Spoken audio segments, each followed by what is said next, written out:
Okay, guys. So today for the ACA portion, I wanted to talk about special enrollment periods. We're at that time of year when open enrollment is over and we get a lot of calls and we need to know if there is a way we can enroll someone right now. So I wanted to just get into the handbook and go through and show you how you can learn more about these special enrollment periods. So everyone should have a copy of this ACA handbook. And if you don't, I will send out a copy with it when I send out the recording of this webinar. So let's just go all the way down. You'll see chapter 2 is enrollment periods. I did want to stop just a second here and show you in the Help Sherpa chapter, there is this link to the Agent Help Center. And if you click on it and then you type in SEP for special enrollment periods, you will find information about these, okay? So there's charts, there's just a lot of information, frequently asked questions.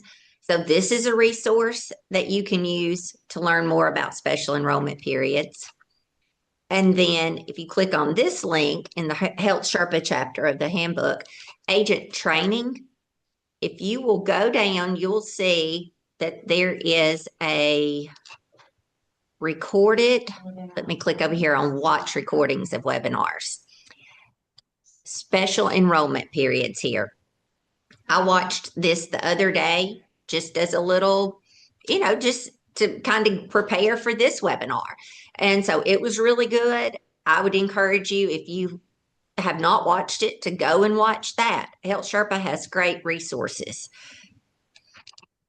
Okay, so now let's move on down to chapter 2, where in the handbook, where I actually talk about the enrollment periods. Now, this first part is about open enrollment, and I do want to note that there will be a change this year. We will only have from November 1st to December 15th for open enrollment.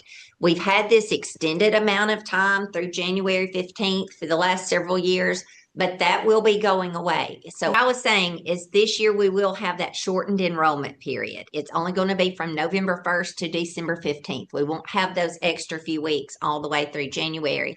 And I know that's going to make it harder, especially for those of you that do Medicare too, because, you're just going to basically have 1 week after AEP ends. So you may want to go ahead and start thinking about how you might want to navigate that. If you have a pretty large ACA book of business along with your Medicare, you may need to think about, how you want to address that shortened open enrollment. And we will talk more about that as open enrollment approaches, in the fall. But today I really wanted to focus on these special enrollment opportunities because we get calls a lot this time of year and people are wanting to enroll. And so you need to know if they have an enrollment period or not. So this first link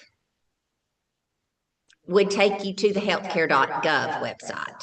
And this just gives you here more information. I'm not going to read all this. You can just browse through it at your leisure. But one thing that I like, especially if you're not real familiar with these special enrollment periods, you can click right here on check if you qualify. So if you have someone on the phone and you don't know for sure if they would qualify for a special enrollment period or not, you can just pull this up and you can walk them through it. What's your zip code? Put in their zip code. And then it's going to, ask. There's 3 ways you can get coverage right now. And you can just go through this. If they think they might have had a life change, then you can click on check life changes. And it will just walk you through this screener that will help you identify if the person would have a special enrollment period. So that makes it really easy for you as an agent. But I would suggest going when you have time, maybe this afternoon, go to this SEP chart. This one's from Beyond the Basics, and it's just the one that I like the best. If you click on View Chart, it's just an entire list of all of the special enrollment periods. And I wanted to just explain how this chart was laid out so that when you were looking at it, you'll understand what you're looking at. So, here at the beginning, it just gives you some general information. Just take time and read through that. You don't have to memorize all of this stuff. It will always be here for you, but you do need to have a general working knowledge of what these are, or at least enough that if you're talking to somebody, it could trigger and you would think, hey, I think I saw something about that on that chart. Let me look. So this is the guide to the special enrollment periods. So outside of open enrollment, someone's going to need a qualifying life event, is what it's called. And so the qualifying events are listed in this first column, okay? And then these are kind of here in this little light blue box, you'll see like general topics of how these are categorized. So like first here we've got loss of other qualifying coverage. So, you can read through here. It just gives you examples of how someone would be losing coverage. So if someone calls and they tell you that they've lost coverage, then, look through here. Okay, I lost my job. Okay, that's going to qualify.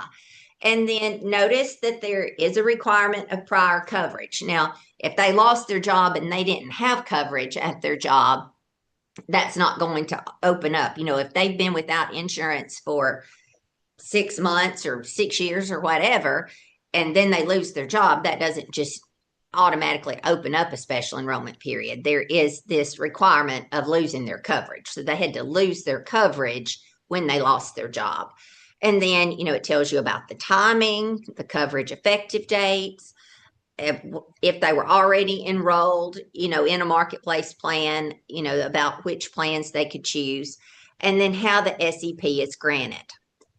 And so, it's really just self-explanatory. If you just read through this or you look it up when you're on the phone with someone, you can work your way through this just by asking questions. So we'll just scroll on down. The loss of coverage is probably the one that I encounter the most this time of year. This chart, you'll see like losing Medicaid. And then the next category would be change in household size. Now, if someone gets married, that is a qualifying life event. But look, there is that requirement of prior coverage. At least one spouse had to be enrolled in a plan at least one day before the marriage. So, if neither one of them were enrolled and they get married, that's not going to by itself open up a special enrollment period.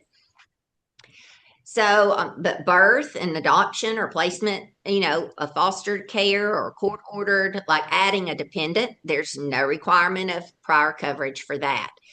So this chart is super helpful. Change in primary place of living.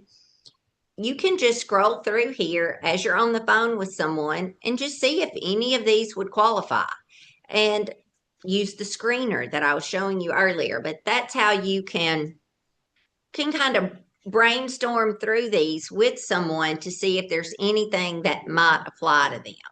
So I would definitely suggest just getting familiar with this chart, taking some time looking over it, and then when you're on the phone with someone, don't be hesitant to pull this up if you need to and look at it again.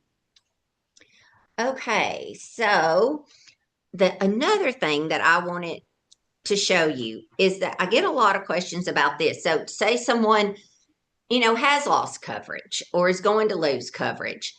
When you're on the application, these questions are trying to determine if there is a special enrollment period. So when you get to these questions, make sure you take your time.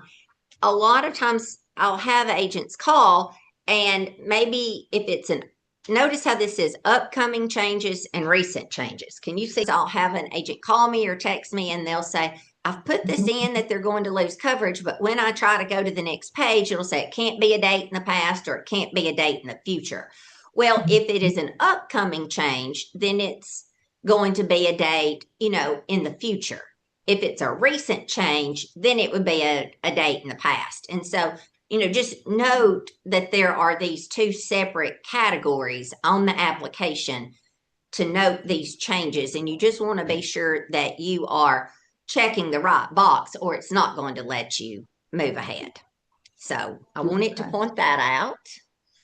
And then I wanted to just take this last little bit of time and us talk about what if you go through this screener, you go through, the chart and you can't find any way for someone to enroll right now. What could you do? And a lot of times you may just have to take the person's name and information and say, I'll call me back during open enrollment, or I'll get back with you during open enrollment. So, that would be one thing to do. But if they were really wanting to enroll right then, you could always have them call directly to Blue Cross. Now, Blue Cross will have some off exchange plans. Those are going to be pretty expensive, if they want to do that, and then they could get back with you during open enrollment. And then there would also be, other options like the Manhattan Life Affordable Choice that we talked about last month. That's an indemnity plan, basically. So, it wouldn't really be traditional health insurance, but it would be something to help someone get through for the next few months until they could get with you during open enrollment. So that's, something else to consider. Now, there are a few other options. I think we still have Paul Todd and Alicia Corning on here, and I refer people to them sometimes if it's outside of open enrollment and I can't help them. They offer a few products that, would be beneficial to someone. Paul or Alicia, if you're on here, would y'all want to talk for a second about the Sedera or the Population Science Management? And I think both of those have health underwriting, but it would be a way that someone could get some coverage until they could get back to you during open enrollment. So there is actually a lot of different options that a person can do. And I want to bring up the fact that the SEPs for the ACA are extremely important. There's a reason that they're there. They've been really loosey-goosey with the SEPs for the past 4 years since COVID, or the previous 4 years. And a lot of that caused the issues with there being too many people on the ACA that should not have been there, getting subsidies that they shouldn't have gotten, and it really affected the inflation on the insurance rates. We've got to have some healthy people on there. We can't allow people to just jump on that haven't had insurance in forever, but now they have stage 4 cancer or they need a knee surgery, so all of a sudden they're worried about it. We can't do that. Everybody knows that if we just let the higher risk people jump on whenever they want and jump off whenever they want, it creates market instability. So if someone does not fit in the SEP window, there are quite a few options out there that people have. You don't have to just say, well, you're SOL. If it is a budget issue, you have a lower income person that would have qualified for a subsidy, but they don't have that SEP window, they're limited. Okay, if they don't follow the rules, then they can't have everything they want. That's true with everything in the world, but you can get them something. Figure out what their main concerns are. There are MEC plans out there called minimum essential coverage, and they are real basic, but they're $100 or $150 a month. That's it. I would And take they some can of it get with me. their office visits, they can get their specialist office visits, and they can get labs a lot of times with a zero copay on their labs, and it's unlimited depending on what you're offering them. So I don't want people to think if they don't fit in the ACA box, then they're just out of luck. You can actually make a lot more money by putting people on ACA alternatives. So don't just count it out. You've got MEC plans, $100 or less, or at least stack them with an accident plan, a critical illness plan. Allstate is my go-to for a lot of those things. I'm like, all right, what's your biggest concerns? Obviously, you've been going without insurance for quite some time, so you're able to pay some cash for some things. Are you wanting something to just cover hospital stays? Are you wanting something to cover office visits? Are you just worried about what if I get in a car accident, or what if I have a heart attack or stroke? Let's fill that biggest concern gap right now. I'm going to put you on my list to call you back during open enrollment to get you on the marketplace if that's where you really need to be. But right now, we just got to do what we can do. And you can stack an accident, a critical illness, a hospital indemnity for, again, $100, $150. You've got options out there. Allstate also has plans that are very similar Morning. to the How are you this morning? Very good. Allstate also has some plans that are very similar to the Manhattan Affordable Choice. They have one called the Core Access Plan. The benefits are for the hospital. Sometimes they're better. So it costs a couple of dollars more, but the underwriting is less stringent. So there is options. We're not going to go into the fine details of all of those today in this call, but just know if you want to know more about that, you can always reach out to me and I'll point you in that direction and tell you what your options are.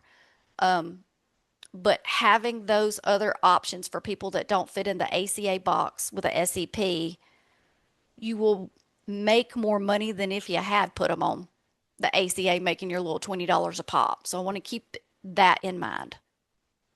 Thank you, Alicia. That's a question I get a lot. What can I do for this person that right now I can't get them on an ACA plan? So I'm glad there are other options out there. And so thank you for sharing that. Paul, did you want to say was Paul trying to talk earlier and we couldn't hear him? Or Paul, did you want to say anything about Sedera? Okay. Well, if not, then we will just wrap up. And I do want to encourage everyone to, if you don't feel comfortable with these special enrollment periods, take some time and just research those, watch the Health Sherpa webinar. I have another webinar that I did last year. Let me see if I think I had pulled it up earlier. Yes. Okay. Oh, of course, this may not be sharing. Lisa, can you see this screen? No. Oh. Okay. Well, okay. Well, if you go to our YouTube channel and you search for how to sell ACA year round, last year I did a video where I went a little bit more in depth on some of these special enrollment periods. And then we even brainstormed about who you could market to maybe target people with these SEPs. Now, one thing, if you watch that video, you're going to see that at that time there was the low income SEP, and that has gone away. But one SEP that I use a lot is I've gotten a relationship with some of the halfway houses here in Florence and recovery homes. And so almost once a week, I'm able to help someone that's been released from incarceration get insurance. And, that's just been a big help to me and to them. And they're always so appreciative and helps them, get back on their feet. And so, that's just one example of a community Heather, that's a referral great program that might help example. you. And it's hilarious that you brought that up because me and you have not discussed that. And I just told some other agents about it this morning that's huge. They just got out of jail. SEPLD, they have no money. Bruh, sign them up. Mhm. They love Yeah, it. and the halfway houses around here, they usually get someone a job, and have them working. And so especially earlier in the year like this, where they have enough time to make enough money to meet that minimum requirement, it gets a little more difficult in October because by that point they don't have very much time to earn enough money to reach that minimum income. But especially this time of year, they have almost all year to be working toward that. And so it's reasonable to expect that they'll be able to. It just makes you feel good to know that you're able to help people that have been a little down on their luck and they're trying to get back up on their feet. And so, and a lot of them need mental health or substance abuse help. So anyway, that's just one that I wanted to throw out there. But really, I just wanted to show you these resources today and encourage you to, study this a little bit more so that you can help people year round. And don't forget, that there are other options out there. If there's not a special enrollment period, there may be a way you can get with Alicia and, have another product that you could offer. So anyway, that's all I had for today. I think our time is about up. Did anyone have any questions? Okay. Well, if not, thank you so much. And I will send out a recording. And if you don't have a copy of the ACA handbook, I'll send that out as well. And just take some time and go through chapter 2 and click on those links and just get a little more familiar with those SEPs. And thank you, Alicia. Heather, Kanetta did ask, where did you say this chart was again on the ACA Marketplace back office? So she had a question about that. Okay, so there's 2 SEP charts. If you look in the ACA handbook, the first one that you could find will be the Health Sherpa SEP chart. There will be a link where you can go to the Health Sherpa Agent Help Center, and then you can type in SEP and find it there. Also, in the second chapter of the ACA handbook, and I'll send that out when I send this recording, there's a link to the SEP chart. And it's the one from Beyond the Basics that I was showing earlier that I really like the best. And so you just can go to chapter 2 in the handbook and click on that link to find that chart. And then the screener is on healthcare.gov. You can just even go to healthcare.gov and click in screener on the search, or you can Google healthcare.gov screener, and that will come up and it will lead you through those questions to help someone. That was the only Okay. All right. Well, thanks so much. If you think of something, just feel free to give me a call. Thanks for watching today.